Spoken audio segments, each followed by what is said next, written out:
Hari ini, 20 Januari 2026, market kripto benar-benar lagi di ujung siklus yang menarik.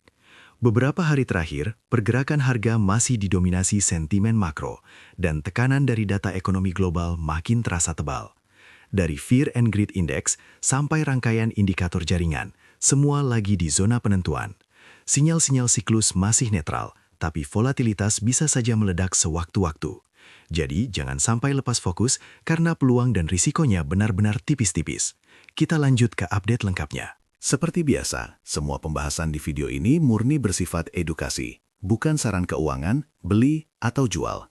Silakan lakukan analisis tambahan sebelum ambil keputusan apapun di market.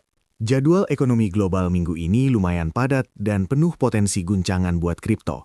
Dari Cina, data pertumbuhan ekonomi kuartal 4 turun tipis ke 4,5%, dan penjualan retail juga loyo di 0,9%.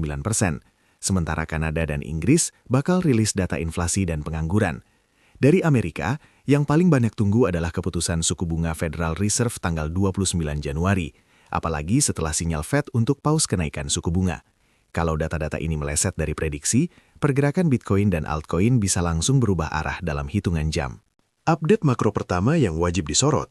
Federal Reserve akhirnya resmi nahan suku bunga setelah sepanjang tahun lalu cukup agresif dorong kenaikan buat rem inflasi. Kenapa ini penting? Karena keputusan Fed untuk tidak lanjut naikin suku bunga biasanya bikin aset berisiko kayak kripto jadi lebih menarik, walaupun volatilitas bisa tetap tinggi kalau indikasi inflasi belum benar-benar reda. Jadi, sentimen resiko cenderung netral, cenderung positif hari ini. Tapi tetap waspada kalau Fed tiba-tiba ubah nada jadi hawkish lagi. Di Eropa, Bank Sentral Eropa baru saja angkat suku bunga lagi 50 basis poin. Kenaikan ini karena inflasi di zona Eropa masih di atas target 2%. Kalau suku bunga makin tinggi, euro biasanya menguat, dan efeknya bisa bikin investor global cari aset yang dianggap lebih aman. Likuiditas ke market kripto bisa menurun, apalagi kalau sentimen global ikut risk-off. Jadi dalam waktu dekat, tekanan eksternal dari Eropa masih terasa di market.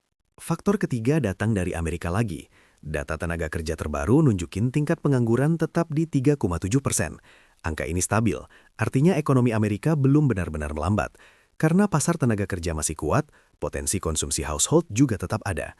Sisi positifnya, kepercayaan investor di market resiko kayak kripto masih aman. Tapi di sisi lain, kekuatan ekonomi macam ini juga bisa memicu inflasi lebih lama. Jadi efek di kripto seimbang. Ada dorongan tapi juga potensi tekanan baru dari kebijakan moneter. Kalau kita lihat Fear and Greed Index terakhir, skornya 42. Ini masih di zona netral, tapi turun dari minggu lalu. Artinya, sentimen pasar sedikit lebih hati-hati, walau belum masuk ke fase panik. Biasanya, zona netral kayak gini menandakan market lagi nunggu trigger penting, entah dari berita makro atau breakout harga. Kalau sampai indeks turun di bawah 40, biasanya tekanan jual makin nambah. Tapi kalau mulai naik lagi, tanda-tanda pemulihan bisa langsung kerasa. Bicycle top untuk Bitcoin masih jauh dari zona merah. Moving average 110 hari sekarang di 98.736 dan 2 kali 350 harinya di 202.520. Analoginya kayak lampu lalu lintas. Sekarang posisinya masih di hijau muda, belum kuning apalagi merah. Artinya, resiko siklus overheat atau top belum kelihatan dari indikator ini. Puel multiple juga posisi masih adem di 0,89. Secara historis, level segini sering muncul pas awal fase akumulasi atau saat market habis koreksi dari puncak.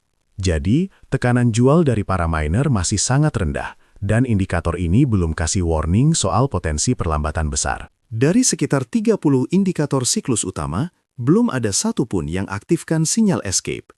3 indikator yang paling menarik hari ini, Bitcoin AHS999 Index tetap stabil di 0,59, MVRV Z-Score masih kendor di 1,28, dan CBBI di 54. Semuanya jauh dari level overheat. Artinya, kemungkinan siklus puncak belum akan terjadi dalam waktu dekat. Bitcoin saat ini bergerak di sekitar $92.600. Baru saja mantul tipis dari area support kuat di 92.000 sampai 92.400. Harga juga masih di atas garis tengah Bollinger Band dan sedikit di atas VWAP. Dari sisi indikator, RSI 7 di bawah 30 alias sudah oversold, menandakan tekanan jual mulai jenuh.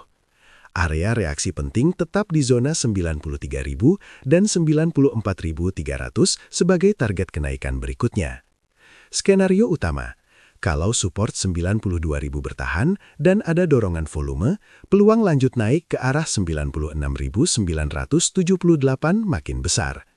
Skenario alternatif, kalau harga gagal bertahan di atas 91.100, tekanan jual bisa makin dalam dan potensi koreksi ke bawah semakin terbuka. Ethereum lagi konsolidasi di area $3.190 dan indikator RSI 7 masih di bawah 20, menandakan kondisi oversold yang cukup ekstrim di time frame pendek.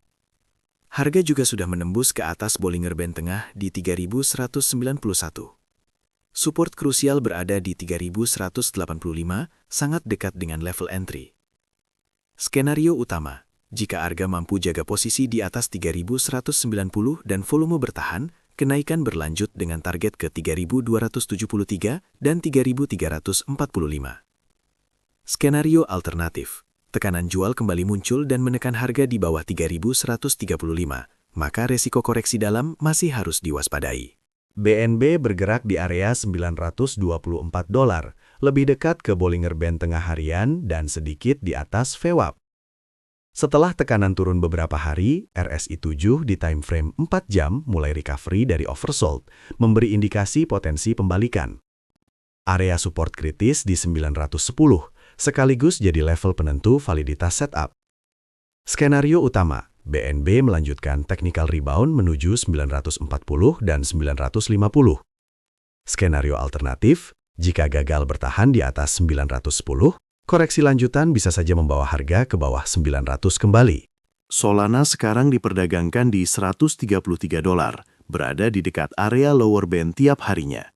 RSI 7 super oversold di bawah 20, sementara RSI 14 mulai pulih ke 40 lebih. Support utama berada di 127,5, tepat di bawah swing low terakhir. Skenario utama, jika harga tetap bertahan di atas 130, peluang reversal menuju 140 dan 142,3 cukup terbuka.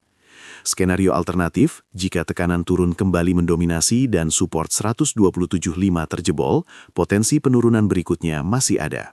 XRP bergerak di $2, habis rebound tipis dari swing low harian di 1,94. Harga masih dekat lower Bollinger Band daily, dan RSI 14 juga mulai recovery dari oversold di 20,83.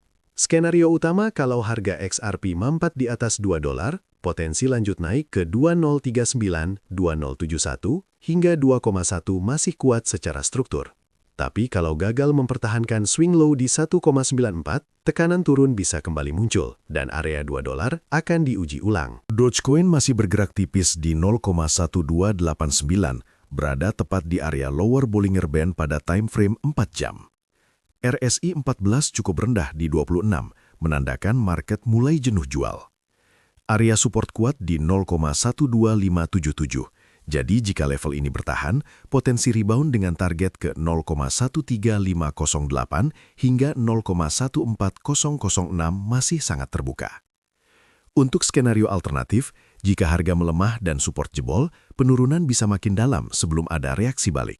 Semua analisis di video ini hanya bertujuan edukasi, bukan arahan investasi atau trading. Pastikan tetap lakukan riset mandiri dan kelola risiko sesuai profil masing-masing. Sampai ketemu di update berikutnya.